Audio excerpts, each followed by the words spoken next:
Vamos a presentar.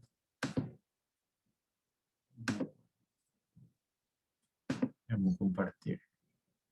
¿Ven? Sí, profe. Sí, profe. Ok. Vale, entonces, bueno, decíamos que la inmunología, como ustedes saben, es la rama de la biología que se ocupa, ¿verdad?, del estudio de los mecanismos y los sistemas de defensa que tienen, vamos a decir, los vertebrados superiores y las células, tejidos y órganos que lo componen de manera tal a mantener, vamos a decir, la homeostasis en el organismo, ¿verdad? Bueno.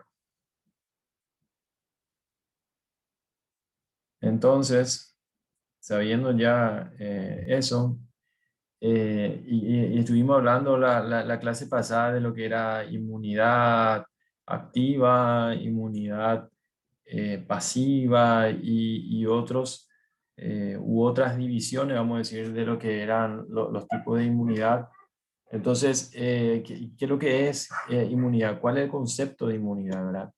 Y la inmunidad no es otra cosa más que el estado de resistencia que sea natural o adquirido de un organismo vivo a los agentes extraños, ya sean estos agentes infecciosos, tóxicos o degenerativos, ¿verdad? Entonces, eso es la inmunidad, el estado de resistencia de un organismo gracias a su sistema inmunológico, que puede ser natural o adquirida frente a agentes extraños, sustancias extrañas que pueden poner en peligro, vamos a decir, la homeostasis y la salud del organismo del vertebrado superior. El sistema inmune es el conjunto de todos los elementos que justamente tienen la función de conseguir esa inmunidad. O sea, es el conjunto de todas las células que tienen función inmunológica, de todos los tejidos que tienen función inmunológica y de todos los órganos que tienen función inmunológica, que todo en conjunto van a tener la función, vamos a decir, de defensa del organismo. La defensa del organismo ante esos cuerpos extraños, ante esas sustancias extrañas, ante todo lo que el sistema inmunológico justamente considera que no es propio del organismo. A lo largo de la evolución, los animales han desarrollado una serie de barreras defensivas que justamente protegen el medio interno, estable y rico en nutrientes, de potencial invasión de sustancias extrañas, principalmente de agentes infecciosos, ¿verdad? De microorganismos. Y estas barreras pueden ser, según su localización, pueden ser internas y externas, y en función a la dependencia de la identidad de esa sustancia extraña, de la identidad de ese antígeno, vamos a utilizar ya una palabra y un concepto que ya es más adecuado desde el punto de vista inmunológico. Entonces, dependiendo de esa identidad, es que esa defensa puede ser específica e inespecífica. Específica es, como vimos la vez pasada, es cuando el sistema inmunológico reconoce a un antígeno con su nombre y apellido, por decirlo así. Reconoce, por ejemplo, que se trata de una bacteria, por ejemplo, y específicamente de una brucela, ¿verdad? Entonces, el organismo va a responder sintetizando anticuerpos y linfocitos T única y exclusivamente contra esa brucela. Entonces, a eso ¿cómo decir?, se refiere cuando estamos hablando de defensa específica. E inespecífica, si la protección es independientemente del reconocimiento, vamos a decir, del agente invasor. O sea, el organismo reconoce como que es algo no propio, como que es un antígeno, pero no sabe si es una bacteria, si es un virus, si es un hongo, pero de igual manera reconoce eso como un antígeno y lo va a tratar de neutralizar a través, vamos a decir, de la fagocitosis y otros mecanismos de defensa que son inespecíficos.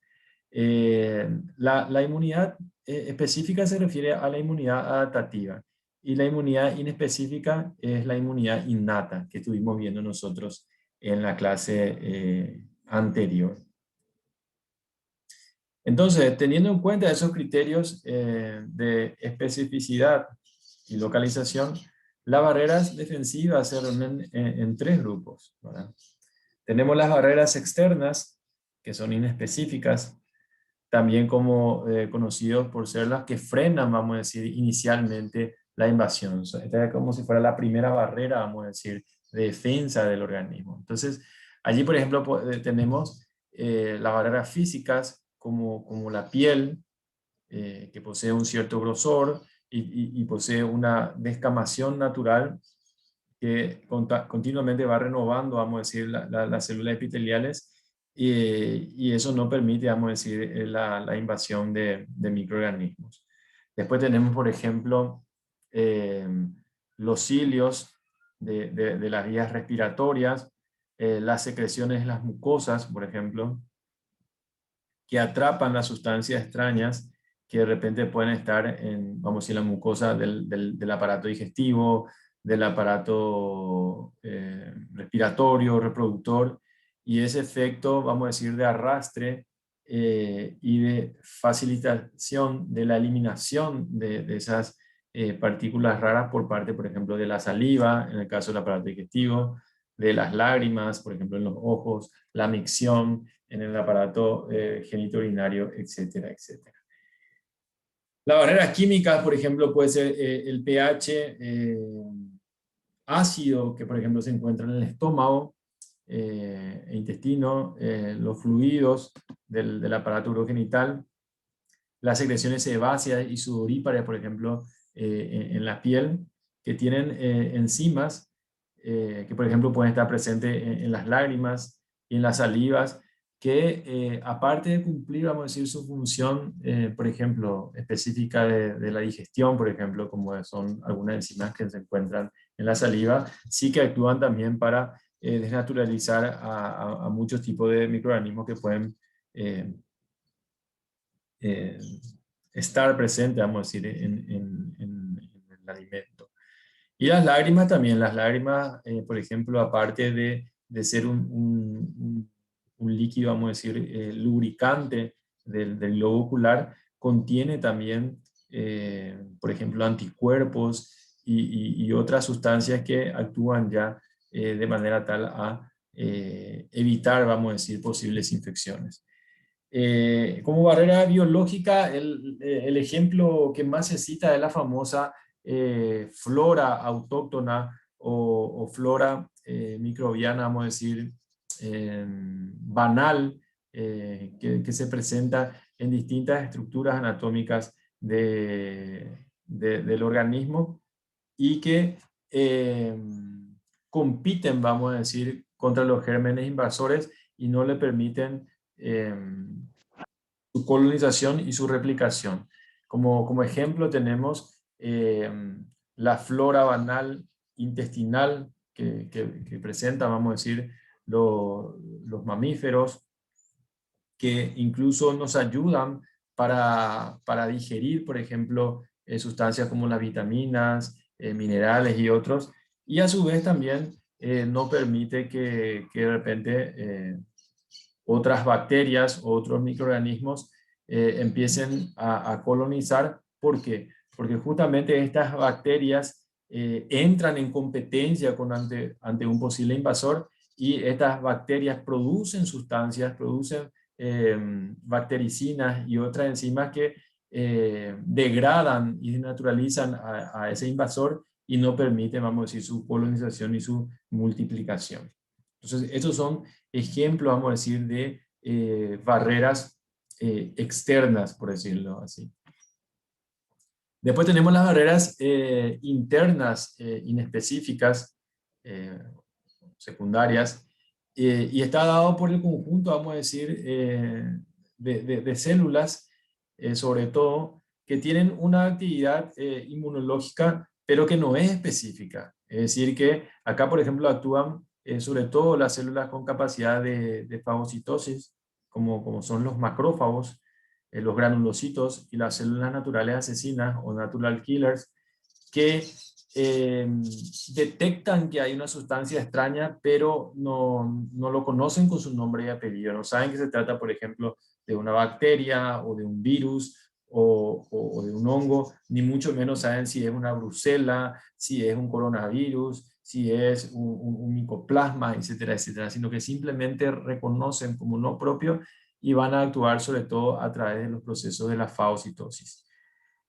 También hay unas biomoléculas muy importantes, vamos a decir, que son las moléculas y las proteínas del sistema de complemento, que reaccionan también indiscriminadamente, o sea, sin saber el nombre y apellido de esa sustancia, pero reconociendo como algo no propio, cuando éste ingresa al interior de un organismo.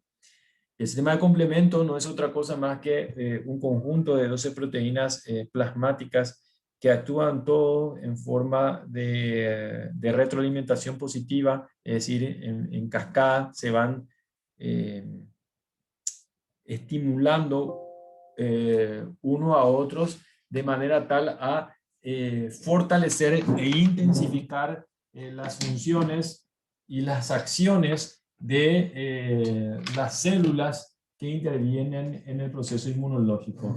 Estimulan la producción de anticuerpos, estimulan la multiplicación y proliferación de linfocitos T contra el agente invasor, etcétera, etcétera. Entonces, esas son las barreras internas inespecíficas. Y finalmente tenemos las barreras internas específicas, ¿verdad? Que principalmente esta función está dada por los linfocitos.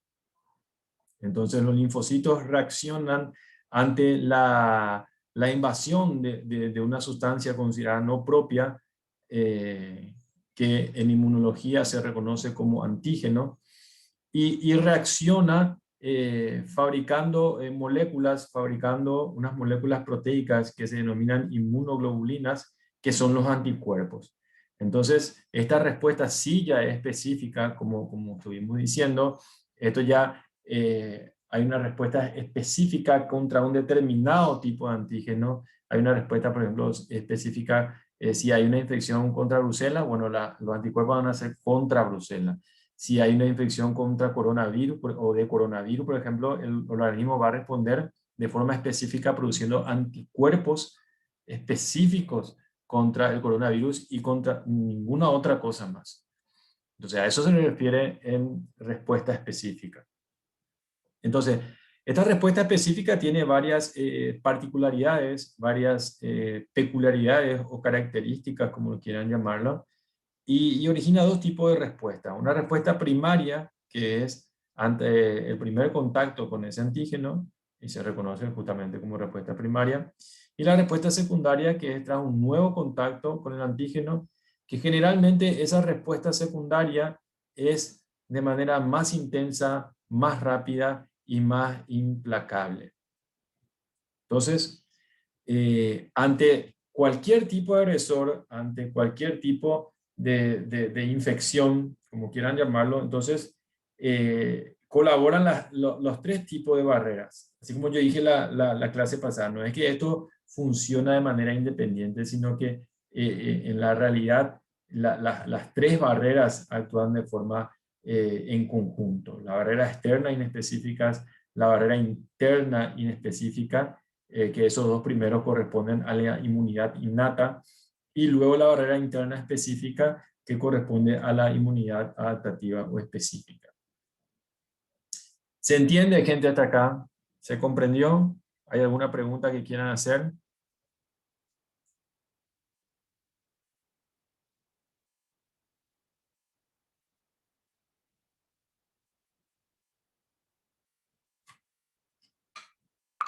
Sí, profe.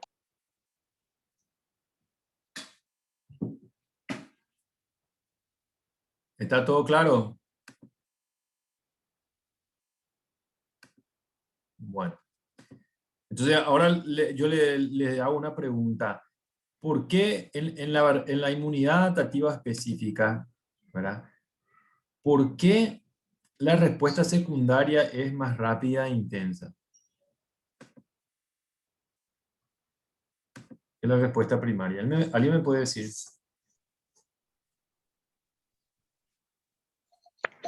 Porque ya hubo ya una primera infección. Sí. ¿Y qué pasó cuando hubo esa primera infección?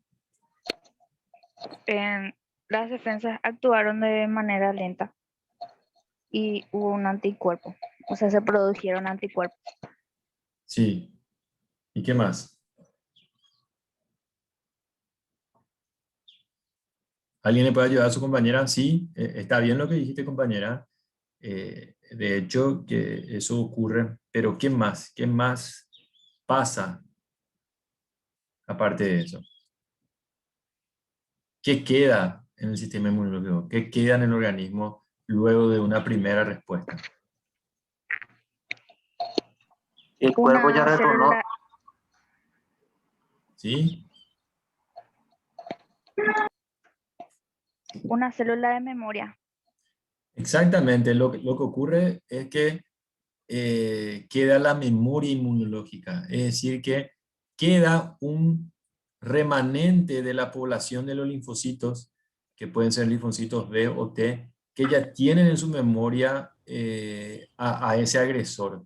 Entonces, eso queda ya en el organismo y ante una segunda infección, entonces ahí más rápido el sistema inmunológico lo reconoce. ¿Por qué? Porque quedaron esas células, quedaron cierta población de anticuerpos que tienen la capacidad de reconocer a ese agente agresor. Entonces, por eso es que la respuesta secundaria es mucho más rápida e intensa, justamente por lo que conocemos con el nombre de memoria inmunológica.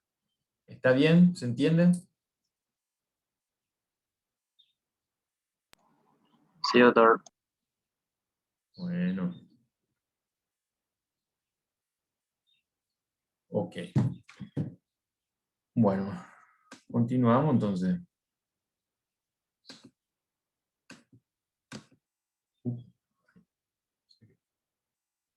Ya, que no veo acá. Ahí. Bueno, otro concepto que es muy importante, que hay que tener en cuenta, vamos a decir, en inmunología, es lo que es un antígeno y lo que es un anticuerpo. Antígeno y anticuerpo son, vamos a decir, lo opuesto, lo contrario, son, vamos a decir, la antítesis. Entonces, ahora vamos a comprender qué es lo que es cada uno. Entonces, el antígeno, un antígeno es aquella sustancia que siendo reconocida como extraña por el sistema inmunológico, es capaz de inducir una respuesta específica encaminada a su neutralización. ¿Esa respuesta en qué consiste? Consiste, perdón, en la síntesis de un tipo de moléculas que se denominan anticuerpos, que se unen específicamente al antígeno, desencadenando esta unión en el proceso destructivo del antígeno. ¿Qué quiere decir? Entonces, ¿por qué lo que entran y salen, entran y salen? No entiendo yo qué es lo que pasa. Bueno, entonces, el antígeno. El antígeno entonces es cualquier sustancia extraña, ¿verdad? Que siendo reconocida por el sistema inmunológico es capaz de estimular o despertar una respuesta del sistema inmunológico. ¿Y qué es esa respuesta del sistema inmunológico? Principalmente es la síntesis de unas moléculas proteicas que son específicas, otra vez, contra ese antígeno, que se denominan anticuerpos. Y esos anticuerpos tienen la función principalmente de destruir a ese antígeno. Entonces, según la procedencia, los antígenos pueden ser autoantígenos cuando es del propio individuo, como por ejemplo son las células cancerosas. Puede ser aloantígeno de individuos de la misma especie, como los glóbulos rojos, trasplante del corazón. Y pueden ser los senoantígenos de especies distintas al receptor, virus, bacterias, ácaros. Entonces, lo que más de repente vamos a decir que se tiene en cuenta, sobre todo en las carreras biomédicas, son los senoantígenos. ¿Por qué? Porque son los antígenos que están representados por los agentes infecciosos y son los que producen generalmente las enfermedades. Pero vuelvo a repetir, antígeno es cualquier tipo de sustancia que es considerado como no propio por el organismo, como extraño, y que es capaz de inducir una respuesta inmunológica. Y pueden ser agentes infecciosos como bacterias, virus, hongos, etcétera. Pueden ser toxinas, pueden ser alergenos, pueden ser, como estamos viendo, incluso células alteradas de un propio individuo o incluso células, vamos a decir, que son de otro grupo, como los glóbulos rojos de una misma especie. Entonces, todo eso pueden llegar a ser antígenos.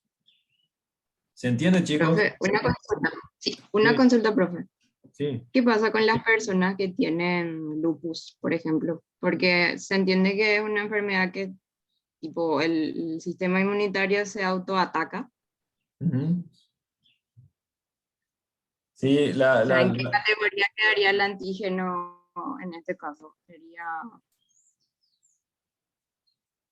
esos son fenómenos de hipersensibilidad, ¿verdad? En el cual justamente el organismo responde contra algunas sustancias que se denominan inmunocomplejos que circulan en la sangre, y esos inmunocomplejos se pueden depositar en ciertos órganos como el riñón, por ejemplo, y otros, y la persona no puede degradar o desechar completamente ese inmunocomplejo, entonces continuamente descargan allí las células de la defensa, su enzima, etcétera, en su afán de querer destruir a ese inmunocomplejo. Al final también destruye las células y los tejidos circundantes sanos, y ahí es que se empieza a complicar.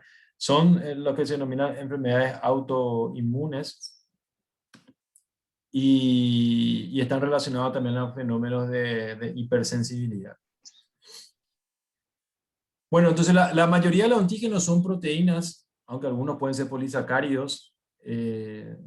Como son macromoléculas casi todas superiores a 5 daltón, pueden poseer más de una zona de actividad antigénica, y a estas regiones se las conoce como determinantes antigénicos epítopes.